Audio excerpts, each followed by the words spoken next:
Ito nga pala yung isa kong, yung masungit kong alaga na si Garlic. Diyan siya nakatira ngayon. Diyan siya pala natutulog sa kanyang paboritong cat house. Ito naman yung isa namin pinakamatakaw po sa lahat na si Dagul. Yan po yung pinakamalakas kumain. At mataba po yan.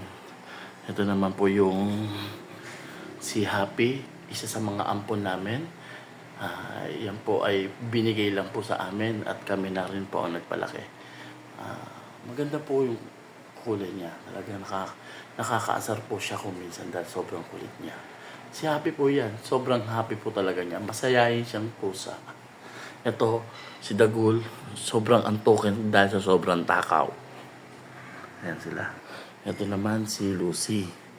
Si Lucy, yan yung isa sa mga maldita naming pusa na ayaw makipaghalubilo sa ibang tao. Pag nakarinig ng ibang boses, nagtatago po yan. Pero sobrang sweet po yan si Lucy. Okay, kaway Lucy. Kaway Lucy. Hello Lucy. Yan po, mabait po yan pero matatakotin po sa tao. Ito naman po ang aming pinakamaganda sa lahat, si Loki. Yan. Yan po yung pinakamaganda namin pusa.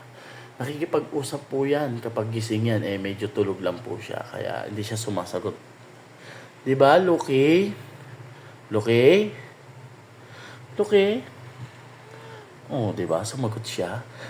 Sumasagot po yan kapag kinakausap si Loki. Diba, Loki? Oh, diba? Mabait yan si Loki. Yun nga lang, madaldal po talaga siya. And dali si Kat na sobrang kulit. Ayan siya, sinusundan niya ako kasi gusto niya lagi nasa ilalim ng paa ko. Makulit din po yan, pero malambing po yan. Nangangagat din po siya pag hindi niya kilala yung umahawak sa kanya. Nakakagatin kanya. Pero playful din po siya. Masayahin din siya. Pero ang pangalan niya Kat. Pero boy po siya, hindi siya girl. Diba Kat? Kat.